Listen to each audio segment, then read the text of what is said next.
সংসদীয় রীতিনীতি মেনে আমাদের দলের পক্ষ থেকে আমাদের দলের সাধারণ সম্পাদক চিঠি দিয়েছিল। আজ থেকে অনেকদিন হয়ে গেল, প্রায় 13 তারিখে চিঠি দিয়েছিলেন যে আমাদের দলের পক্ষ থেকে সর্বসম্মতভাবে আমাকে অপোজিশন লিডার, দুজন আমার ডেপুটি লিডার, চিফ হুইপ এরা রাখেন, এভাবে চিঠি দিয়ে জানিয়ে দেওয়া হয়েছিল। জানিয়ে দেওয়ার পরেতে কয়েকদিন পরে জানানো হলো যে এই চিঠিটা হবে না, ওনাদের রেজলিউশন চাই। আমরা সেটা রেজলিউশনটা দিয়ে দিলাম। রেজলিউশন ড্রাফট করে তাহলে নিয়ে রেজলিউশন এবং তাদের উপস্থিত 70 জনের নাম আমরা স্পিকারের কাছে পাঠিয়ে দিলাম। এরপরে আর কিছু আমাদের দেওয়ার থাকে না। এবার কাজটা থাকে ওনাদের, যে ওনারা এবার আমাকে জানিয়ে দেবেন কে নিয়ে বিরোধী দলনেতা কে হবে, কে অন্যান্য পদগুলো পাবে, সেটা জানিয়ে দেবেন আমাদের, এবং আমাদের জন্য ঘরটা খুলে দেবেন, বিরোধীদের ঘরটা খুলে দেবেন। অত্যন্ত দুর্ভাগ্যের বিষয় হচ্ছে যে আজকে এতদিন হয়ে গেল কোনো সদুত্তর নেই। এর আগে প্রিন্সিপাল সেক্রেটারি চিঠি পাঠালেন, বললেন যে উনি 25 তারিখে দেখবেন আপনার চিঠি, দেখার পর উনি জানিয়ে দেবেন আপনাকে, যে ওনার সিদ্ধান্ত জানিয়ে দেবেন। তারপরে উনি সিদ্ধান্ত জানালেন না, আমরা অপেক্ষা করলাম।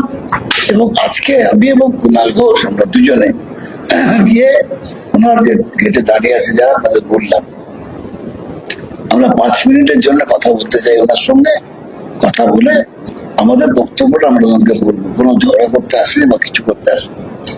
এসব বলা সত্ত্বেও আজকে ওনাকে বারবার খবর পাঠানো সত্ত্বেও উনি একই কথা বলে গেলেন, আজকে দেখা করার সময় নেই, আজকে দেখা করার সময় নেই। এই যে মানে মানে অসম্ভব একটা অসম্মান করে। আমরা এখানকার সিনিয়র এমএলএ, দীর্ঘদিন এখানে আমি আছি বিধানসভায়, অনেক মানে স্পিকারকে দেখেছি আমি, অন্তত 3-4 জন স্পিকারকে তো দেখেইছি বিধানসভায়, কিন্তু তাদের কাউকে এই ধরনের বিহেভিয়ার কথা দেখিনি। যে আমরা বাইরে বসে আছি, উনি আমাদের সঙ্গে দেখা করলেন না, আমরা বারবার অনুরোধ করলাম, তো অসম্ভব ওদের রিকোয়েস্ট করলো বারবার করে, এসব সত্ত্বেও কিন্তু উনি দেখা করলেন না। এবং লাস্টে যেভাবে ছুটে পালালেন, এটা দেখে আমাদের তো অবাক লাগলো। স্পিকারের এত কিসের সমস্যা? আমি তো বিরোধী দলের সিনিয়র মোস্ট মেম্বার, এবং আমি পার্টির থেকে অ্যানাউন্স করে আমাদের সামনে দিয়ে উনি পড়ে যাচ্ছিলেন, তো ছুটে গেলেন, সিআইএসএফ পুলিশ স্টাফ সবাই মিলে তদন্ত করে ওকে নিয়ে গেল। আমরা একটু মুভমেন্ট করে চুপ করে বসেছিলাম না, একবার দাঁড়িয়ে হেসে বা একটা সুইচে জানিয়ে যাওয়া, এইটুকু সৌজন্য দেখালেন না। হ্যাঁ, অবশ্যই, কোনোদিন না, চিরকাল স্পিকারের ঘর ছিল বিরোধীদের জায়গা অ্যাকচুয়ালি, কারণ বিরোধীরা বারবার তার কাছেই যেত বিভিন্ন অসুবিধা পড়লে বা বিধানসভার চাপ পরিচালনা নিয়ে কোনো ভালো বক্তব্য থাকলে বিরোধীরা চিরকালই স্পিকারের ঘরে যেত। সেই স্পিকারের কাছ থেকে আজকে যা বিহেভিয়ার পেলাম, আমার এই অতীত দিনের সব অভিজ্ঞতাকে আমি বলছি ধুয়ে মুছে চলে গেল। এইরকম অসৌজন্য আমি কখনো দেখি। এখানে শুধু দল নয়, এখানে শুধু দল নয়, একজন first timer MLA 7 times MLA কে অপমান, 10 টাইমস এমএলএ কে অপমান করেছে। এটা কিন্তু শুধু দল হিসেবে দেখবেন, আমরা তো 100 বার তৃণমূল কংগ্রেসের কথা বলছি, কিন্তু একজন তিনি স্পিকার, রেসপেক্টেড স্পিকার, এটা নিয়ে কোনো কথা নেই, কিন্তু ফার্স্ট টাইম এমএলএ, তার মানে জিনিসটা হচ্ছে একজন ফার্স্ট টাইমার এমএলএ বিজেপি, তিনি হাউসের সিনিয়র মোস্ট 10 টাইমস এমএলএ কে তিনি অপমান করলেন। বিরোধী দলনেতা পার্টি নির্বাচন করে ঘোষণা করে দিয়েছে, উনি আমাদের পরিষদীয় দলনেতাও বটে। তাহলে শোভনদেব চট্টোপাধ্যায়, যিনি senior most member in this house, তিনি ঘর পাচ্ছেন না। বিরোধী দলনেতার স্বীকৃতির চিঠিটা পর্যন্ত এখনো দেওয়া হয়নি, ঘর দেওয়া হয়নি, বিরোধী পক্ষকে ঘর দেওয়া হয়নি। আমাদের পরিষদীয় দলের মিটিং আমরা বিধানসভায় ডাকতে পারছি। এই পরিস্থিতিতে বারবার যখন শোভনদেব বাবু যোগাযোগ করেছেন, তারপরে আজকে শোনা গেল যে স্পিকার আছেন, কিন্তু আজ আবার কলকাতার বাইরে চলে যাবেন। সত্যি মিথ্যে জানি না, তখন আমাদের কাছে খবর এলো। তখন সেটা সৌমেন্দ্রবাবু কিন্তু শুধুমাত্র এটা বলতে গেছিলেন যে আমাদের যেটা প্রাপ্য বিরোধীদের ঘর, এটা আপনারা কবে দেবেন। এটাই এর জন্য এটার জন্য আমাদের এতজন এমএলএ কে ডেকে এনে যাওয়ার দরকার নেই, এটার জন্য কোনো সিনক্রিয়েট করার দরকার নেই। একজন বর্ষিয়ানতম বিধায়ক এবং তিনি বিরোধী দলনেতা ডেজিগনেটেড, তিনি গেছেন স্পিকারের কাছে এটা জানতে যে বিরোধী দল এবং বিরোধী দলনেতার ঘরটা আপনি কবে করে দেবেন। সেখানে তিনি বসে আছেন, তার ওখানকার স্টাফরাই বললেন যে আমরা প্রথমে জিজ্ঞেস করে নিয়েছি, তারা বললেন কোনো গুরুত্বপূর্ণ মিটিং চলছে না। তাহলে আমরা নিশ্চয়ই বলতাম না ফাঁকা আছে, তাহলে একটু বলুন সৌমেন্দ্রবাবু দেখা করবেন। এসে বললেন না এখন দেখা হবে না। আমরা বললাম হাতে সময় আছে, বলুন দেখা। হবে না। নেক্সট কোনো দিনও জানালেন না।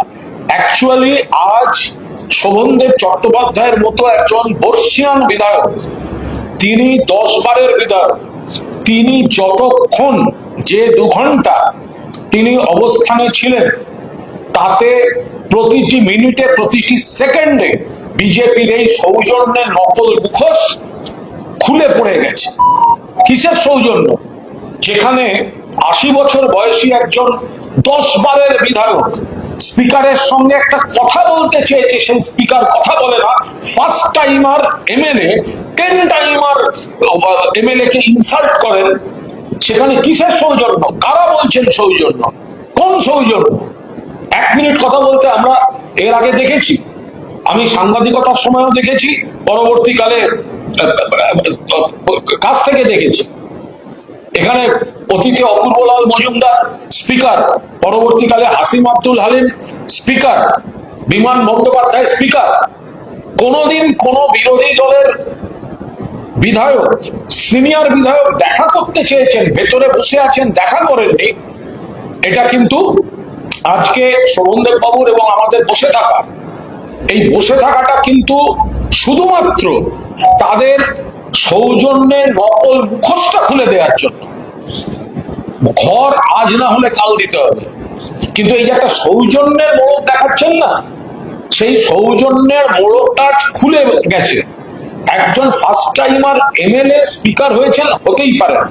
স্পিকার পদকে আমরা সম্মান করি, আমরা কোনো কলহ করতে যাইনি, আমরা ওনার দরজায় হাত পর্যন্ত দিই, আমরা শুধু অনুরোধ পাঠিয়েছি। এটাও বলে পাঠালাম যে 5 মিনিটের বেশি কথা বলবো না।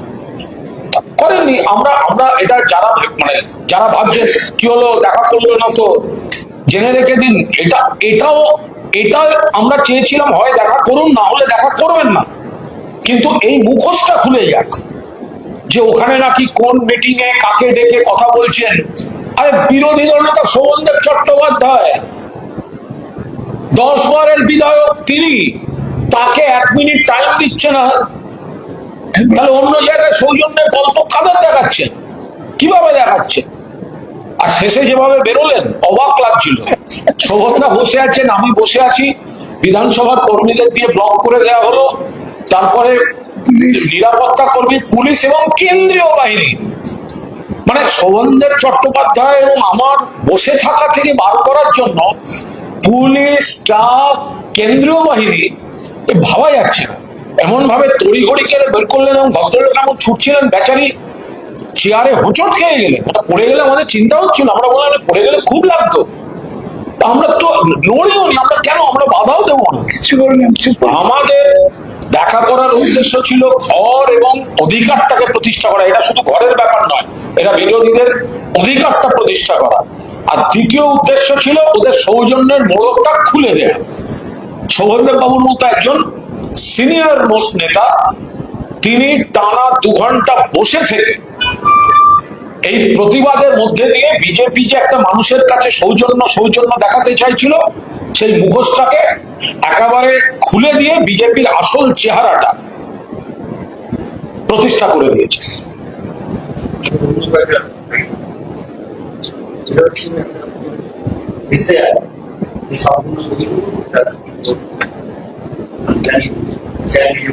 আমরা তো কখনো এসআইআর কি, এসআইআর এর তো বিরোধিতা করিনি, এসআইআর তো একটা প্রসেস, অতীতেও হয়েছে, ভবিষ্যতেও হবে। এসআইআরটা যে পদ্ধতিতে হয়েছে, যে তাড়াহুড়োয় হয়েছে, যে রাজনৈতিক উদ্দেশ্য প্রণোদিত ভাবে হয়েছে, যাদের হ্যারাস করার টার্গেট করে হয়েছে, আমরা এই প্রসেসটার করা বিরোধিতা করেছি। এবং বৈধ ভোটারদের যেভাবে লাইনে দাঁড় করানো হয়েছে, দৌড় করানো হয়েছে, বাদ দেওয়া হয়েছে, আজও বাদ আছে, আমরা সেই প্রসেসটার বিরোধিতা করেছি। এসআইআর একটা প্রক্রিয়া, তার বিরোধিতা তো তৃণমূল কোনোদিনও করেনি।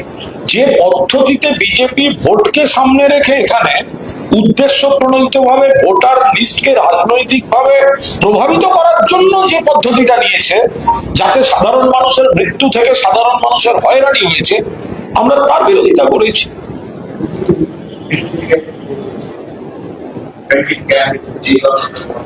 সীমান্তের কয়েকটা জায়গায় দেখা যাচ্ছে যে তারা জুড়ে দিতে চাইছে।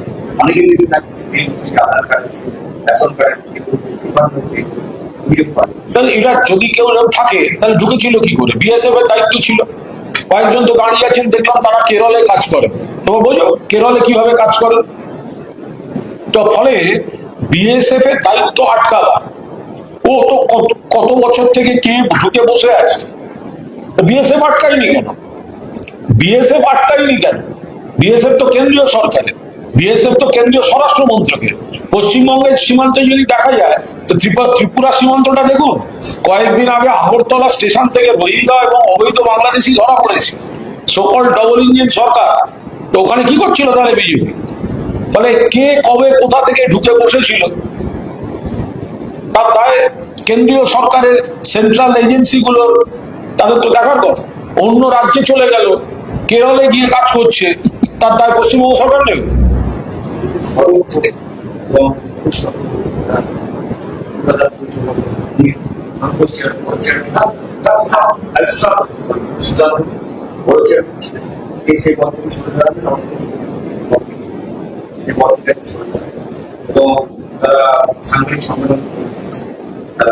এখন ওনারা কি বলেছেন, দল নিশ্চয়ই নজর রাখছেন, ওদের বিষয়ে আমি আলাদা কোনো মন্তব্য আমরা কেউই করব না।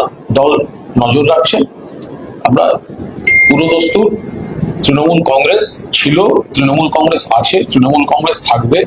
এখনো তৃণমূল কংগ্রেসের এতজন বিধায়ক, 42 জন সাংসদ, এতগুলি পুরসভা, এত হাজার পুরপ্রতিনিধি, এত হাজার ত্রিস্তর পঞ্চায়েত সদস্য, ইলেকশন কমিশনকে ব্যবহার বা অপব্যবহার করে আমাদেরও কিছু ভুল ত্রুটি ছিল, তাতে একটা বিরোধী পক্ষে আমাদের বসিয়ে দিয়েছে নির্বাচন কমিশন। ভোটার লিস্ট, তার মধ্যে ম্যানিপুলেশন ছিল, ভোট পদ্ধতিতে ম্যানিপুলেশন ছিল, সব থেকে বড় কথা 100 থেকে 120টা কেন্দ্রে ভোট কাউন্টিং এ লুট হয়েছে। তো ফলে সেই জায়গায় দাঁড়িয়ে তৃণমূল আবার মানুষকে সঙ্গে নিয়েই মমতা বন্দ্যোপাধ্যায়ের নেতৃত্বে তারা ঘুরে দাঁড়াচ্ছে, লড়ছে।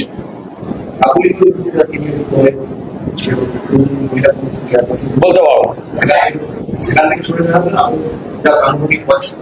দেখুন, আমি একেবারে এগুলো বলতে পারবো না, এগুলো দলের বিষয়, এটা দলের নেতৃত্ব নিশ্চিতভাবে দেখছেন, ফলে এ বিষয়ে কোনো না।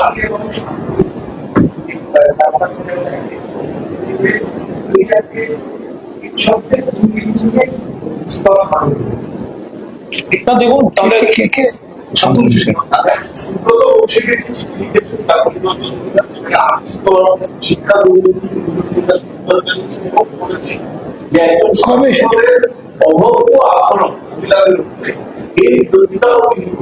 আমি একটা কথা বলছি, এটা কি ওই সেই আর্জিকর নিয়ে বলছেন? আর্জিকর নিয়ে আজকে বলার কি? সেদিন কি করেছিলেন?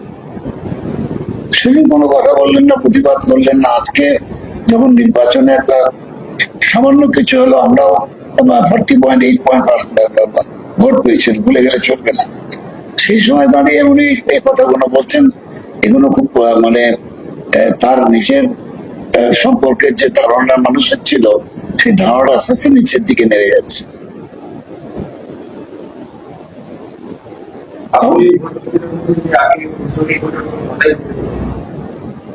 তো সেটা আজকে বলছেন কেন? সেটাই তো সবটা বললেন। আজকে কেন? বলার সময় তার আগে অনেকবার ছিল, অনেক সময় ছিল, আমরা মিটিংয়ে থাকতাম তো, বলতে দেওয়া হতো না বলে এটা একেবারে ঠিক কথা নয়। আমরা অনেকেই বলেছি, অন্যরা অনেকেও বলেছে।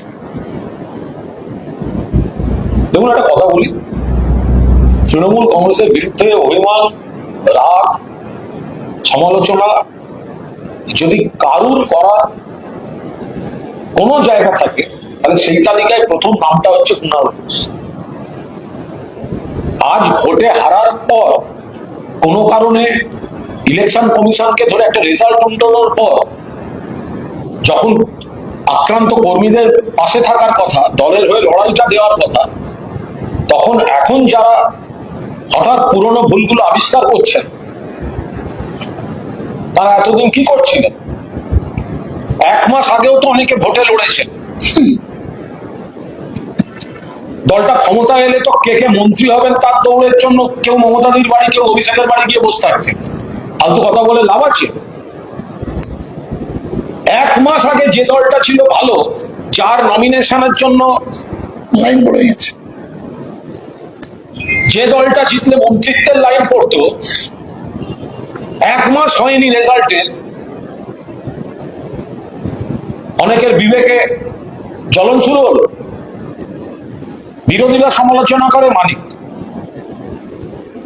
কিন্তু যারা 1 মাস আগে ভোটে লড়েছেন, এই তৃণমূল কংগ্রেসের প্রতীক নিয়ে ভোটে লড়েছেন, আজ ঘটনা চক্রে আমরা বিরোধী দলে এসেছি। হ্যাঁ, ইলেকশন কমিশনের চূড়ান্ত চক্রান্ত আছে, বিজেপির আছে, আমাদেরও কোথায় আত্মসমালোচনার জায়গা আছে, সেটা নিশ্চয়ই দলের সিনিয়র নেতারা দেখছেন।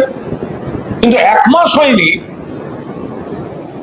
আমরা ক্ষমতায় থাকলে আছি, আর ক্ষমতা চলে গেলে আমাদের সব হাঁটু কাঁপতে আরম্ভ করবে, এটা বাঞ্ছনীয় না। এই সময়টা যে কর্মীরা আক্রান্ত, যে কর্মীরা ঘর ছাড়া, যে কর্মীদের বিরুদ্ধে মামলা হচ্ছে, আরে দলটাকে তো করা হয়েছে। একটা সময় তো একজন সাংসদ ছিলেন, মমতা বন্দ্যোপাধ্যায়। আমার পাশে যে মানুষটি বসে আছেন, তিনি তৃণমূল কংগ্রেসের প্রথম বিধায়ক, একজনই ছিলেন প্রথম বিধায়ক। আজকে নিশ্চয়ই অনেকে অনেক কথা বলবেন, আমি কাউকে ব্যক্তিগত আক্রমণ করছি না, আমাদের দলেরই, কিন্তু আলাদা করে কারুর মন্তব্যের পরিপ্রেক্ষিতেও কোনো মন্তব্য করবো না। আমি শুধু মনে করিয়ে দেবো যে তৃণমূল কংগ্রেসের কারুর বিরুদ্ধে যদি কোনো অভিমান, কোনো রাগ করার অধিকার কারুর থাকে, তাহলে সেটা কুণাল ঘোষ, যার জীবন দিয়ে সেই যন্ত্রণা অনুভব করেছে, তারপরেও কিন্তু সে তৃণমূল কংগ্রেসের সৈনিক। যারা ক্ষমতার সময় ছিল, এমন অনেকে আছে অন্য দলে ছিল, তাই এসেছে তো তৃণমূল কংগ্রেসে। তৃণমূল তো প্রোটেকশন দিয়েছে, তৃণমূল তো প্ল্যাটফর্ম দিয়েছে। আজকে রাতারাতি সেই তৃণমূলটা, যেহেতু সংখ্যা তত্ত্বে আমরা বিরোধী বেঞ্চে, আজকে তৃণমূল কংগ্রেসটা খারাপ হয়ে গেল। দল যেভাবে চলেছে, দলের সব কাজ 100টা কাজ কি সমর্থন আমরাও করেছি, শোভনদা করেছেন, আমি করেছি, মমতাদি নিজে করেছেন, করেননি। কিন্তু তার মানে এই নয় যে দলটা যখন আপাত দৃষ্টিতে একটু চ্যালেঞ্জিং জায়গায় আছে, তখন হঠাৎ বিবেক জাগরণ, এতে তারা নিজেরাও হতে পারে, তাদের এখন বিপক্ষ দলের অনেকে হাততালি দেবেন, কিন্তু তারা শোভনদা যে বললেন সেই কথাটা খুব দামি। নিজেদের সম্মানটা কেন নষ্ট করছে? মানুষও তো দেখছেন। আজকে দলটা বিরোধী পক্ষে বলে আপনি এই কথাটা বলছেন। আজকেই যদি এই দলটা সরকারে থাকতো, তাহলে মন্ত্রী কে হবে তার লাইন পড়তো।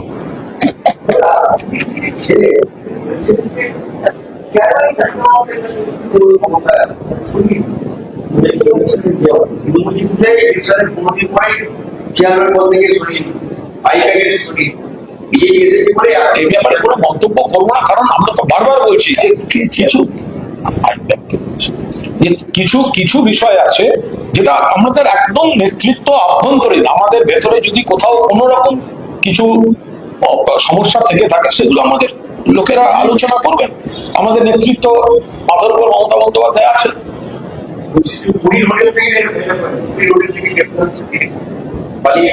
পুরীতে গেছিল, পুরীর হোটেল থেকে হয়েছে, জয়সলমীর গেলে জয়সলমীর হোটেল থেকে হতো। আমি কি উত্তর দেবো? বাড়ি থেকে পালিয়ে বেড়াচ্ছিলেন নাকি? সে তো পুলিশের ব্যাপার। এবার সেটা কতটা বৈধ, প্রতিহিংসা পরায়ণ না কি, সেগুলো পার্টি খতিয়ে দেখবে। তো এখন তো যে যাকে পাচ্ছে তাকে যা কেস পাচ্ছে দিয়ে দিচ্ছে। 21 সালের নাম করে যার মামলায় নাম নেই সেই নতুন করে কেস তৈরি করে অ্যারেস্ট করে দিচ্ছে।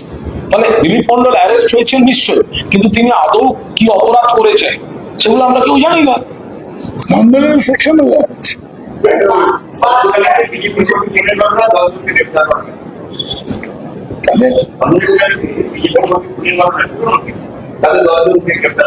এই পুরনো কেসগুলো খুবই রহস্যময় এবং তাতে প্রতিহিংসা পরায়ণ মানসিকতা দেখা যাওয়ার আশঙ্কাও বেশি।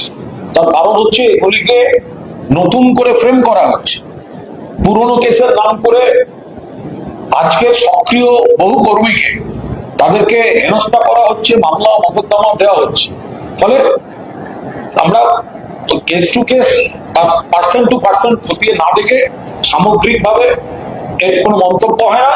এইটুকু বোঝা যাচ্ছে একটা প্রতিহিংসা পরায়ণ পুলিশি রাজ দিয়ে তৃণমূল কংগ্রেস কর্মীদের ওপর অত্যাচার চলছে।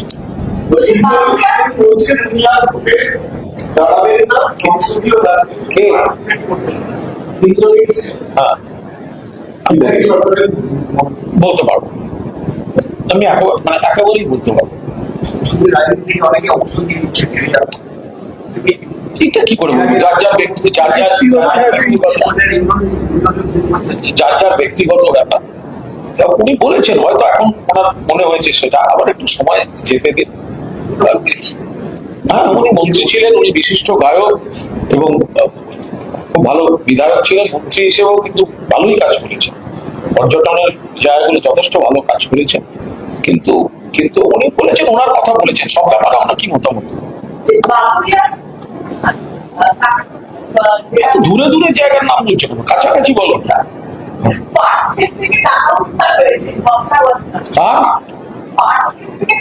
পাট খেয়ে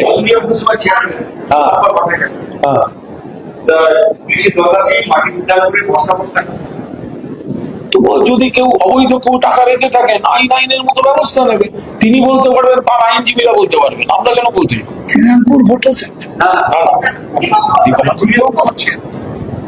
যদি অন্যায় ভাবে হয়ে থাকে, অবৈধ কোনো বিষয় থাকে, তাহলে পুলিশ যথাযথ ব্যবস্থা নেবে, নেওয়া তো উচিত। এটা কেউ ডিফেন্ডও করতে যাবে না, জাস্টিফাই করতে যাবে না।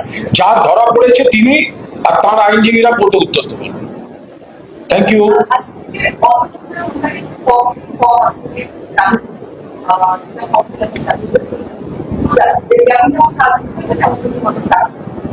ওটা আমরা খতিয়ে দেখছি। আমরা একটু আগে ওটা বিষয়টা জেনেছি, আমাদের নেতৃত্ব গোটা বিষয়টা খতিয়ে দেখছেন।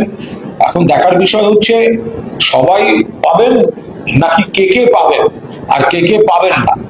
আগে যেটা লক্ষ্মীর ভান্ডারের ক্ষেত্রে এই কে কে পাবেন না কোনো বিষয় ছিল না, তো এবার তো সেই যে ওদের ফর্মটি, তাতে দেখা যাচ্ছে একটা ক্রাইটেরিয়ায় যে এমন অনেকটা ক্ষেত্র আছে যেখানকার যারা জড়িত তারা সেটা পাবেন না।